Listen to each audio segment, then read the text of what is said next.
ಇಲ್ಲಿವರೆಗೂ ಬೇರೆ ಬೇರೆ ದೇಶಗಳಲ್ಲಿ ಏನೆಲ್ಲ ಆಗ್ತಾ ಇದೆ ಅಂತ ನೋಡಿದ್ವಿ. ಈಗ ಒಂದು interesting story G Kannada news DNA ಮೂರನೇ ಸ್ಟೋರಿಯಲ್ಲಿದೆ. ಏನಂದ್ರೆ ಈಗ ಪಾಕ್ ಆಕ್ರಮಿತ ಕಾಶ್ಮೀರ ಅಂದ್ರೆ POK, ಪಾಕಿಸ್ತಾನ್ ಆಕ್ಯುಪೈಡ್ ಕಾಶ್ಮೀರ್, ಇದು ಹೆಸರಿಗಷ್ಟೇ ಆಜಾದ್ ಕಾಶ್ಮೀರ ಅಂದ್ರೆ ಆಜಾದ್ ಇಸ್ ನಥಿಂಗ್ ಬಟ್ ಸ್ವತಂತ್ರ ಅಥವಾ ಮುಕ್ತ ಕಾಶ್ಮೀರ ಅಂತ ಏನು ಕರಿತೀವಿ ಅದು. ಆದರೆ ಇಲ್ಲಿವರೆಗೂ ಏನಾಗ್ತಾ ಇತ್ತು, ಪಾಕಿಸ್ತಾನ ಕೊಚ್ಕೊಳ್ತಾ ಇತ್ತು ಜಾಗತಿಕ ವೇದಿಕೆಗಳಲ್ಲಿ. ಅಂದ್ರೆ ಕಾಶ್ಮೀರದ ಜನರು ನಮ್ಮ ಪರವಾಗಿದ್ದಾರೆ, ಪಾಕಿಸ್ತಾನದ ಪರವಾಗಿದ್ದಾರೆ ಅಂತ ಬಡಾಯಿ ಕೊಚ್ಕೊಳ್ತಾ ಇತ್ತು. ಆದರೆ ಇಡೀ ಜಗತ್ತಿನ ಮುಂದೆ ಇವಾಗ ಪಾಕಿಸ್ತಾನ ಬೆತ್ತಲಾಗಿ ನಿಂತಿದೆ. ಒಂದು ಸಣ್ಣ ಪುಟ್ಟ ಬೇಡಿಕೆಗಳು ಅಲ್ಲಿರುವಂತಹ ಜನರ, ಈ POKನಲ್ಲಿರುವಂತಹ ಜನರ ಸಣ್ಣ ಪುಟ್ಟ ಬೇಡಿಕೆಗಳು, ಅದು ಅಕ್ಕಿ ಆಗಿರ್ಬೋದು, ಗೋಧಿ ಆಗಿರ್ಬೋದು, ಅಥವಾ ವಿದ್ಯುತ್ ಆಗಿರ್ಬೋದು, ಬೇಸಿಕ್ ಫೆಸಿಲಿಟಿ ಇದು. ಸೊ ಈ ಫೆಸಿಲಿಟಿಗಳನ್ನು ಕೇಳಿದ್ದಕ್ಕೆ ಅವರಿಗೆ ಸಿಕ್ಕಿದ್ದೇನೋ, ಊಟವನ್ನು ಕೇಳಿದ್ದಕ್ಕೆ ಅವರಿಗೆ ಸಿಕ್ಕಿರೋದು ಗುಂಡಿನ ಏಟು. ಎಷ್ಟೋ ಜನ ಅಮಾಯಕರು ಸಾವನ್ನಪ್ಪಿದ್ದಾರೆ. ಅದು ಪಾಕಿಸ್ತಾನ ಸೇನೆ ಅಟ್ಯಾಕ್ ಮಾಡಿ ಈ ಅಮಾಯಕ ಜನರನ್ನ ಬಲಿ ಪಡೆದಿದೆ. ಹೀಗಾಗಿ ಇದರ ವಿರುದ್ಧ ಅಲ್ಲಿರುವಂತಹ ಜನರು ದಂಗೆ ಎದ್ದಿದ್ದಾರೆ. ಪಾಕಿಸ್ತಾನದ ಸೈನಿಕರು ಸಿಕ್ಕರೆ ಸಾಕು, ಅವರನ್ನ ಹುಡ್ಕೊಂಡು ಹೋಗಿ ಅವರನ್ನ ಹೊಡೆಯುವಂತಹ ಪ್ರಯತ್ನವನ್ನ ಮಾಡ್ತಾ ಇದ್ದಾರೆ. ಈಗ ಸದ್ಯಕ್ಕೆ POK ಜನರಿಗೆ ಆ ಪಾಕಿಸ್ತಾನ ಏನು ಅಥವಾ ಆ ನರ್ಕ ಅವರಿಗೆ ಬೇಕಾಗಿಲ್ಲ, ಬದಲಿಗೆ ಅವರಿಗೆ ಭಾರತ ಬೇಕಾಗಿದೆ. ಭಾರತದಲ್ಲಿರುವಂತಹ ಅಭಿವೃದ್ಧಿ ಅಥವಾ ಭಾರತದಲ್ಲಿ ಎಷ್ಟು ಚೆನ್ನಾಗಿ ಎಲ್ಲವೂ ಕೂಡ ಇದೆ, ಅಥವಾ ನಮ್ಗೆ ಏನಾದ್ರು ಒಂದು ಪ್ರಾಬ್ಲಮ್ ಆಯಿತು ಅಂತ ಅಂದರೆ ಓಪನ್ ಆಗಿ ಹೇಳ್ಕೊಳ್ಳೋಕ್ಕೂ ಕೂಡ ನಮಗೆ ಆ ಒಂದು ರೈಟ್ಸ್ ಇದೆ. ಬಟ್ ಅದು ಯಾವುದು POKನಲ್ಲಿ ಇಲ್ಲ. ಹೀಗಾಗಿ ಅಲ್ಲಿರುವಂತಹ ಜನರಿಗೆ ಪಾಕಿಸ್ತಾನ ಸಾಕಾಗಿದೆ, ಆ ನರಕ ಸಾಕಾಗಿದೆ, ಭಾರತದಂತಹ ಒಂದು ಅಭಿವೃದ್ಧಿಯ ಸ್ವರ್ಗ ಬೇಕಾಗಿದೆ. ರಾವಲ್ಕೋಟ್ನಲ್ಲಿ ನಡೆದಂತಹ ರಕ್ತಪಾತದ ಅಸಲಿ ಕಥೆಯನ್ನು ಇವತ್ತಿನ DNA ಮೂರನೇ ಸ್ಟೋರಿಯಲ್ಲಿ ನೋಡ್ತಾ ಹೋಗೋಣ. ಹಾಗಾದರೆ ಅಲ್ಲಿ ಏನಾಯಿತು, ಯಾವ ಕಾರಣಕ್ಕೆ ಜನರು ಫಸ್ಟ್ ಆಫ್ ಆಲ್ ದಂಗೆ ಎದ್ದಿದ್ರು, ಅದಕ್ಕೆ ಪಾಕಿಸ್ತಾನದ ಕಡೆಯಿಂದ ಸಿಕ್ಕಂತಹ ರಿಯಾಕ್ಷನ್ ಏನು, ನಿಮಗೆ ಮೂಲಸೌಕರ್ಯ ಇಲ್ವಾ, ನಾವಿದ್ದೀವಿ ಅಂತ ಅವ್ರು ಹೇಳಲಿಲ್ಲ, ಬದಲಿಗೆ ಗುಂಡಿನ ರುಚಿಯನ್ನು ತೋರಿಸಿದ್ರು ಅವರು. POKಯಲ್ಲಿ ರಕ್ತ ದೋಕುಳಿ, 16 ಜನ ಸಾವು. ಹೌದು, ರಾವಲ್ಕೋಟ್ನ ಈದ್ಗಾ ಮೈದಾನದಲ್ಲಿ ಪ್ರತಿಭಟನಾಕಾರರು ಏನಿದ್ರು ಅವರ ಮೇಲೆ ಪಾಕ್ ಸೇನೆಯಿಂದ ಗುಂಡಿನ ದಾಳಿ ನಡೆದಿದೆ. ಯಾವುದೇ ಎಚ್ಚರಿಕೆ ನೀಡದೆ ನಿರಾಯುಧ ನಾಗರಿಕರ ಮೇಲೆ AK-47 ರೈಫಲ್ಗಳಿಂದ ಫೈರಿಂಗ್ ನಡೆದಿದೆ. ಈ ಒಂದು ಸೇನೆಯ ದೌರ್ಜನ್ಯಕ್ಕೆ ಕನಿಷ್ಠ 16 ಮಂದಿ ಬಲಿಯಾಗಿ ಹೋಗಿದ್ದಾರೆ. ಇದರ ಜೊತೆಗೆ 37ಕ್ಕೂ ಹೆಚ್ಚು ಜನರಿಗೆ ಗಂಭೀರವಾದಂತಹ ಗಾಯವಾಗಿದೆ. ಕಳೆದ 1 ವಾರದಿಂದ ಈ ಸಂಘರ್ಷ ನಡೀತಾನೆ ಇದೆ. ಹಾಗೆ ಸಾವಿನ ಸಂಖ್ಯೆ ಕೂಡ 53ಕ್ಕೆ ಏರಿಕೆಯಾಗಿದೆ. ಅಂದರೆ ಕಳೆದ 1 ವಾರದ ಡೇಟಾವನ್ನು ನೋಡ್ತಾ ಹೋಗೋದಾದರೆ ಸಾವಿನ ಸಂಖ್ಯೆ 53ಕ್ಕೆ ಏರಿದೆ. ಇದರ ಜೊತೆಗೆ ಪಾಕಿಸ್ತಾನ ಇನ್ನೊಂದು ಪ್ಲಾನ್ ಮಾಡಿದೆ. ಅಲ್ಲಿ ಎಲ್ಲೂ ಕೂಡ ಈಗ ಇಂಟರ್ನೆಟ್ ಇಲ್ಲ. ಯಾಕಿಲ್ಲ ಅಂತ ಅಂದರೆ ಅಲ್ಲಿ ಏನೇನು ಆಗ್ತಿದೆ ಅನ್ನೋದು ಇಂಟರ್ನೆಟ್ ಇದ್ರೆ ಇಡೀ ಜಗತ್ತಿಗೆ ಗೊತ್ತಾಗ್ಬಿಡುತ್ತೆ. ಪಾಕಿಸ್ತಾನ ಎಂಥ ದೇಶ ಅಂತ ಆಲ್ರೆಡಿ ಎಲ್ರಿಗೂ ಗೊತ್ತು. ಬಟ್ ಮತ್ತೊಂದು ವಿಚಾರ ಅಥವಾ ಮತ್ತೊಂದು ಮುಖ ಗೊತ್ತಾಗುತ್ತೆ. ಯಾಕಂದರೆ ಆ ಕಾಶ್ಮೀರದ ಜನ ನಮ್ಮ ಜೊತೆ ಇದ್ದಾರೆ, ನಮಗೆ ಸಪೋರ್ಟ್ ಮಾಡ್ತಾರೆ, ನಾವು ಅವ್ರನ್ನ ಚೆನ್ನಾಗಿ ನೋಡ್ಕೊತೀವಿ ಅಂತ ಏನೆಲ್ಲ ಬಡಾಯಿ ಕೊಚ್ಕೊಂಡಿದ್ರು, ಅದೆಲ್ಲವೂ ಕೂಡ ಸುಳ್ಳು ಅಂತ ಗೊತ್ತಾಗ್ಬಿಡುತ್ತೆ ಅನ್ನೋ ಕಾರಣಕ್ಕೆ ಇಡೀ POKನಲ್ಲಿ ಇಂಟರ್ನೆಟ್ ಕಟ್ ಮಾಡಿ ಸತ್ಯವನ್ನ ಮುಚ್ಚಿಡೋದಕ್ಕೆ ಪಾಕಿಸ್ತಾನ ಸಂಚನ ಮಾಡಿದೆ. ಪಾಕ್ ಆಕ್ರಮಿತ ಕಾಶ್ಮೀರದ ರಾವಲ್ಕೋಟ್ನಲ್ಲಿ ಅಕ್ಷರಶಃ ರಕ್ತದ ಓಕುಳಿಯೇ ಹರಿತಾ ಇದೆ. ನಗರದ ಈದ್ಗಾ ಮೈದಾನದಲ್ಲಿ ಮೂಲಭೂತ ಸೌಕರ್ಯಗಳಿಗಾಗಿ ಇವರೇನೋ ಕೊಡಿ ಅಂತ ಅವರಿಗೆ ಕೊಡೋಕೆ ಸಾಧ್ಯ ಇಲ್ಲ ಅನ್ನೋದನ್ನ ಏನು ಕೇಳಿಲ್ಲ.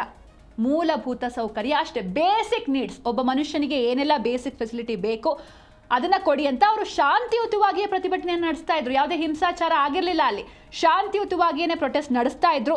ಇಂತಹ ನಾಗರಿಕರ ಮೇಲೆ ಪಾಕಿಸ್ತಾನಿ ಸೇನೆ ಮತ್ತು ರೇಂಜರ್ಗಳು ಏಕಾಏಕಿ ಗುಂಡಿನ ದಾಳಿ ನಡೆಸಿವೆ. ಅಂದರೆ ಒಟ್ಟಾರೆಯಾಗಿ ನಾವು ನೋಡೋದಾದ್ರೆ ಪಾಕಿಸ್ತಾನಕ್ಕೆ ಯಾವತ್ತೂ ಶಾಂತಿ ಅನ್ನೋದು ಅದನ್ನು ಎಕ್ಸೆಪ್ಟೇ ಮಾಡಲ್ಲ. ಶಾಂತಿ ಅಂತ ನಾವು ಹೋದ್ರೂ ಕೂಡ ಅವ್ರ ಕಡೆಯಿಂದ ವಾಪಸ್ ಬರೋದು ಇದೇ ರೀತಿ ಗುಂಡಿನ ದಾಳಿಗಳೇ ಅನ್ನೋದು ಮತ್ತೊಮ್ಮೆ ಪ್ರೂವ್ ಆಗ್ತಾ ಇದೆ. ಹಾಗಾದರೆ ನಾನು ಆಗಲೇ ಹೇಳಿದೆ, ಮೂಲಭೂತ ಸೌಕರ್ಯಗಳಿಗೆ POKಯ ಜನರು ಒಂದು ಶಾಂತಿಯುತವಾಗಿ ಪ್ರತಿಭಟನೆ ಮಾಡ್ತಾ ಇದ್ರು ಅಂತ. ಹಾಗಾದರೆ ಆ ಮೂಲಭೂತ ಸೌಕರ್ಯಗಳೇನು? ಅಕ್ಕಿ, ಗೋಧಿ ಅಥವಾ ಎಲೆಕ್ಟ್ರಿಸಿಟಿ. ಇಷ್ಟಕ್ಕೋಸ್ಕರನೇ ನಡೆದಂಥ ಹೋರಾಟ ಅದು. ಹಿಟ್ಟಿಗಾಗಿ ಹೋರಾಟ, ಆದರೆ ಸಿಕ್ಕಿದ್ದು ಮಾತ್ರ ಗುಂಡಿನ ಏಟು. ಗೋಧಿ ಹಿಟ್ಟು, ಅಕ್ಕಿ ಹಾಗೆ ವಿದ್ಯುತ್ ದರ ಕಡಿತಕ್ಕೆ ಆಗ್ರಹಿಸಿ ಜನರು ಒಂದು ಬೃಹತ್ ದಂಗೆಯನ್ನ ಮಾಡಿದ್ರು. ಅದು ಕೂಡ ಪೀಸ್ಫುಲ್ ಆಗಿ ನಡೀತಾ ಇದ್ದಂಥ ದಂಗೆ ಅದು. ಗೋಧಿ ಹಿಟ್ಟು, ಅಕ್ಕಿ ಮತ್ತು ವಿದ್ಯುತ್ ದರ ಕಡಿತಕ್ಕೆ ಆಗ್ರಹಿಸಿ ಜನರ ಬೃಹತ್ ದಂಗೆ ಅದು. POKಯಲ್ಲಿ ಉತ್ಪತ್ತಿಯಾಗುವಂತಹ ವಿದ್ಯುತ್ ಇಡೀ ಪಾಕಿಸ್ತಾನಕ್ಕೆ ಸಪ್ಲೈ ಆಗ್ತಾ ಇದೆ. ಆದರೆ ಅಲ್ಲಿ ಮಾತ್ರ ಪವರ್ ಕಟ್. ಈ ರೀತಿ ಇದ್ದಾಗ ಆಬ್ವಿಯಸ್ಲಿ ಜನರು ದಂಗೆ ಹೇಳ್ತಾರೆ. ಅವರು ಕೇಳಿರೋದ್ರಲ್ಲಿ ಏನು ತಪ್ಪಿಲ್ಲ. ಕರೆಂಟ್ ಪ್ರೊಡ್ಯೂಸ್ ಆಗ್ತಾ ಇರೋದೇ ಅವರ ನೆಲದಲ್ಲಿ, ಆದರೆ ಅವ್ರಿಗೆ ಕರೆಂಟ್ ಇಲ್ಲ, ಇಡೀ ಪಾಕಿಸ್ತಾನಕ್ಕೆ ಸಪ್ಲೈ ಆಗುತ್ತೆ, ಅವ್ರಿಗೆ ಇಲ್ಲ ಅಂತಂದಾಗ ಕೆರಳೋದು ಸಾಮಾನ್ಯ. ಜೊತೆಗೆ ಜೀವನಾವಶ್ಯಕ ವಸ್ತುಗಳ ಬೆಲೆ ಗಗನಕ್ಕೇರಿದೆ. ಹೀಗಾಗಿ ಬೀದಿಗೆ ಇಳಿದಿದ್ರು ಹತಾಶ ನಾಗರಿಕರು. ಜಾಯಿಂಟ್ ಅವಾಮಿ ಆಕ್ಷನ್ ಕಮಿಟಿ ಅಡಿಯಲ್ಲಿ 31ಕ್ಕೂ ಹೆಚ್ಚು ಸಂಘಟನೆಗಳು ಒಗ್ಗಟ್ಟಾಗಿ ಶಾಂತಿಯುತವಾಗಿ ಒಂದು ಪ್ರತಿಭಟನೆಯನ್ನ ನಡೆಸ್ತಾ ಇದ್ರು. ಹಸಿವು ನೀಗಿಸಿ ಅಂದಿದ್ದಕ್ಕೆ ಗುಂಡು ಹಾರಿಸಿ ಬಾಯಿ ಮುಚ್ಚೋದಕ್ಕೆ ನೋಡ್ತಾ ಇದೆ ಪಾಕ್ ಸೇನೆ. ನಾವಿದೀವಿ, ನಾವು ನೋಡ್ಕೊಳ್ತೀವಿ ಅನ್ನೋ 2 ಪದ ಸಾಕಿತ್ತು. ಅವರನ್ನ ಎಷ್ಟೋ ದಿನಗಳ ಕಾಲ ಅವರು ಸಮಾಧಾನವಾಗಿರ್ತಿದ್ರು. ಹೌದು, ಈ ರೀತಿ ಒಂದು ಅಭಯ ಸಿಕ್ಕಿದೆ ಅಂತ. ಬಟ್ ಅವ್ರು ಮಾಡಿದ್ದೇನು? ನಾನು ಆಗಲೇ ಹೇಳಿದಾಗೆ ಶಾಂತಿ ಅಂತ ಹೋದರೆ ಅವ್ರ ಕಡೆಯಿಂದ ಅದೇ ಎಕ್ಸ್ಪೆಕ್ಟ್ ಮಾಡೋಕೆ ಸಾಧ್ಯನೇ ಇಲ್ಲ. ಅದು ಪಾಪಿ ಪಾಕಿಸ್ತಾನ. ಹೀಗಾಗಿ ಅವ್ರ ಕಡೆಯಿಂದ ಬರೋದು ಗುಂಡಿನ ಏಟು. ಹಿಟ್ಟು ಹಾಗೂ ವಿದ್ಯುತ್ಗಾಗಿ ಹೋರಾಟವನ್ನು ನಡೆಸ್ತಾ ಇದ್ದ ಪಾಕ್ ಆಕ್ರಮಿತ ಕಾಶ್ಮೀರದ ಜನರಿಗೆ ಕೊನೆಯಲ್ಲಿ ಸಿಕ್ಕಿದ್ದು ಮಾತ್ರ ಪಾಕ್ ಸೇನೆಯ ಗುಂಡುಗಳು ಮಾತ್ರ. ಹಾಗೆ ವಿದ್ಯುತ್ ಅಲ್ಲೇ ಪ್ರೊಡ್ಯೂಸ್ ಆಗುತ್ತೆ, ಬಟ್ ಅವ್ರಿಗೆ ಇಲ್ಲ. ಹೀಗಾಗಿ ಹೋರಾಟವನ್ನು ಮಾಡಿದ್ರು, ಬಟ್ ಎಷ್ಟೋ ಅಮಾಯಕರು ಬಲಿಯಾಗಿ ಹೋಗಿದ್ದಾರೆ. ಇದರ ಜೊತೆಗೆ ಭಾರತದ ಅಭಿವೃದ್ಧಿಯನ್ನು ನೋಡಿ ಪಾಕಿಸ್ತಾನಕ್ಕೆ ನಡುಕ ಶುರುವಾಗಿದೆ. ಒಂದು ಕಡೆ ಭಾರತ ಅಭಿವೃದ್ಧಿಯನ್ನು ಕಾಣ್ತಾ ಇದೆ, ಇಲ್ಲಿನ ಜನರು ಸಮೃದ್ಧಿಯಾಗಿ ಬದುಕ್ತಾ ಇದ್ದಾರೆ. ಇದನ್ನೆಲ್ಲ ನೋಡಿ POKಯಲ್ಲಿರುವಂತಹ ಜನರಿಗೂ ಕೂಡ ನಮಗೆ ಭಾರತ ಬೇಕು, ಭಾರತದಂತಹ ಸ್ವರ್ಗದ ದೇಶ ನಮಗೆ ಬೇಕು, ಆ ನರ್ಕ ಬೇಡ ಅಂತ ಹೇಳ್ತಿದ್ದಾರೆ. ಇದು ಎಲ್ಲೋ ಒಂದು ಕಡೆ ಪಾಕಿಸ್ತಾನಕ್ಕೆ ಟೆನ್ಷನ್ ಕೊಡ್ತಾ ಇದೆ, ಪಾಕಿಸ್ತಾನಕ್ಕೆ ನಡುಕ ಶುರುವಾಗಿದೆ. ಆರ್ಟಿಕಲ್ 370 ರದ್ದಾದ ಮೇಲೆ ಬದಲಾದ ಭಾರತದ ಕಾಶ್ಮೀರದ ಚಿತ್ರಣವೇ ಇವರಿಗೆ ಸ್ಫೂರ್ತಿಯಾಗಿದೆ. ಅಂದರೆ ಯಾವಾಗ ಈ ಆರ್ಟಿಕಲ್ 370 ರದ್ದಾಯಿತು, ಅದಾದಮೇಲೆ ಭಾರತದ ಕಾಶ್ಮೀರದಲ್ಲಿ ಹೈಟೆಕ್ ರೋಡ್ಗಳು ಬಂದವು.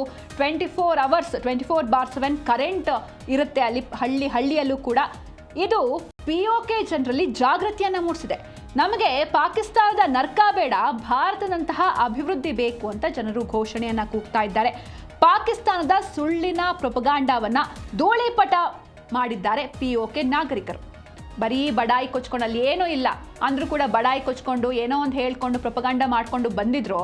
ಅದೆಲ್ಲವೂ ಕೂಡ ಸುಳ್ಳು ಅಂತ POKಯಲ್ಲಿರುವಂಥ ಜನರಿಗೆ ಇದೀಗ ಗೊತ್ತಾಗಿದೆ. ಹೀಗಾಗಿ ಸೇನೆಯನ್ನೇ ಅಟ್ಟಾಡಿಸ್ಕೊಂಡು ಜನರು ಹೊಡೆದಿದ್ದಾರೆ. ಸೈನಿಕರ ಯೂನಿಫಾರ್ಮ್ಗಳನ್ನು ಕಿತ್ತು ಎಸ್ತಿದ್ದಾರೆ ಅಲ್ಲಿರುವಂಥ ಯುವಕರು.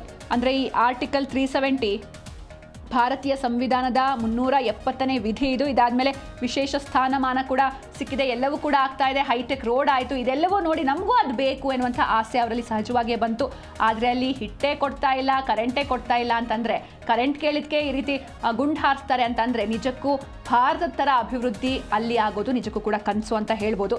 ಹಾಗೆ ಮುಂದೆ ನಾವು ನೋಡ್ತಾ ಹೋಗೋದಾದರೆ ಈ POK ಏನಿದೆ, ಪಾಕಿಸ್ತಾನ್ ಆಕ್ಯುಪೈಡ್ ಕಾಶ್ಮೀರ್, ಇದರ ಮೇಲೆ ಅಂತಾರಾಷ್ಟ್ರೀಯ ಕಣ್ಣು ಕೂಡ ಬಿದ್ದಿದೆ. ಜಾಗತಿಕವಾಗಿ ಈ ಒಂದು ಪ್ರದೇಶ ಸದ್ದು ಮಾಡ್ತಾ ಇದೆ. ಯಾವ ರೀತಿ? ಲಂಡನ್ನಲ್ಲಿರುವಂತಹ ಪಾಕ್ ಹೈಕಮಿಷನ್ ಎದುರು ಸಾವಿರಾರು ಕಾಶ್ಮೀರಿಗಳು ಪ್ರೊಟೆಸ್ಟ್ ಮಾಡಿದ್ದಾರೆ.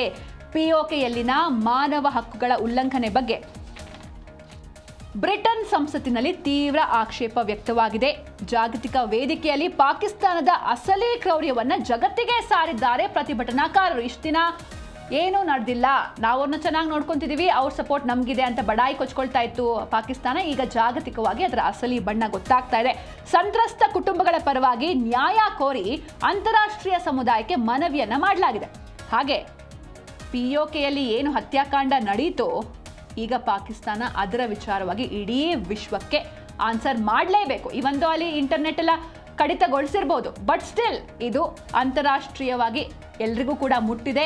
ಈಗ ಪಾಕಿಸ್ತಾನ ಬೆತ್ತಲಾಗಿ ನಿಂತಿದೆ, ಆನ್ಸರ್ ಮಾಡಲೇಬೇಕಾಗತ್ತೆ. ಹಾಗೆ ಇದರ ನಡುವೆ ಭಾರತ ಏನು ಸುಮ್ಮನೆ ಕೂತಿಲ್ಲ, ಭಾರತ ಕೂಡ ಇದಕ್ಕೆ ರಿಯಾಕ್ಟ್ ಮಾಡಿದೆ. ಅಂದರೆ ಭಾರತ ಯಾವಾಗ ತನ್ನ ಸ್ಟ್ಯಾಂಡ್ನ ತಗೊಳ್ಬೇಕೋ ಅಂಥ ಸಂದರ್ಭದಲ್ಲಿ ಖಂಡಿತವಾಗಿಯೂ ತಗೊಳುತ್ತೆ. ಈ ಟೈಮ್ನಲ್ಲೂ ಕೂಡ POK ಜನರ ಪರವಾಗಿ ಭಾರತ ನಿಂತಿದೆ. POK ಅವಿಭಾಜ್ಯ ಅಂಗ ಅಥವಾ ಭಾಗ, ನಮ್ಮ ದೇಶದ ಭಾಗ ಅದು ಕೂಡ ಅಂತ ಭಾರತ ಎಚ್ಚರಿಕೆಯನ್ನು ನೀಡಿದೆ. POK ವಿಚಾರದಲ್ಲಿ ಪಾಕಿಸ್ತಾನಕ್ಕೆ ಭಾರತದ ವಿದೇಶಾಂಗ ಇಲಾಖೆಯಿಂದ ಒಂದು ಸ್ಟ್ರಾಂಗ್ ವಾರ್ನಿಂಗ್ ಕೂಡ ಬಂದಿದೆ. ಜಮ್ಮು ಕಾಶ್ಮೀರ ಮತ್ತು ಲಡಾಖ್ನಂತೆ POK ಕೂಡ ಭಾರತದೇ ನೆಲ, ಅವರು ಕೂಡ ನಮ್ಮ ದೇಶದ ಭಾಗ ಅಂತ ರಣಧೀರ್ ಜೈಸ್ವಾಲ್ ಗುಡುಗಿದ್ದಾರೆ. POK ಜನರು ಭಾರತದ ಧ್ವಜ ಹಿಡಿದು ಮೆರವಣಿಗೆ ಮಾಡ್ತಾ ಇರೋದಕ್ಕೆ ಪಾಕಿಸ್ತಾನ ಕಂಗೆಟ್ಟು ಹೋಗಿದೆ. ಎಲ್ಲಿ ಇವರು ಆ ಕಡೆ ಅಟ್ರಾಕ್ಟ್ ಆಗ್ತಾ ಇದ್ದಾರೆ, ನಮ್ಮ ಕೈ ತಪ್ಪಿ ಹೋಗ್ತಾರೆ ಎನ್ನುವಂಥ ನಡುಕ ಪಾಕಿಸ್ತಾನಕ್ಕೆ ಶುರುವಾಗಿದೆ.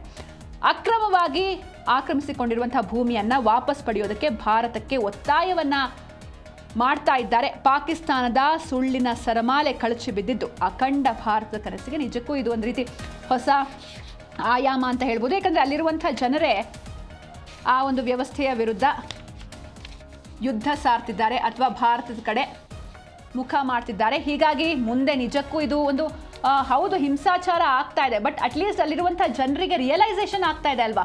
ಪಾಕಿಸ್ತಾನ ಹಾಗೆ ಭಾರತವನ್ನು ಕಂಪೇರ್ ಮಾಡಿಕೊಂಡು ಯಾವ್ದು ಸ್ವರ್ಗ ಯಾವ್ದು ನರಕ ಅಂತ ಅವ್ರಿಗೂ ಕೂಡ ಗೊತ್ತಾಗ್ತಾ ಇದೆ. ನಿಜಕ್ಕೂ ಒಂದು ರೆವಲ್ಯೂಷನ್ ಆಗಬಹುದು ಮುಂದಿನ ದಿನಗಳಲ್ಲಿ.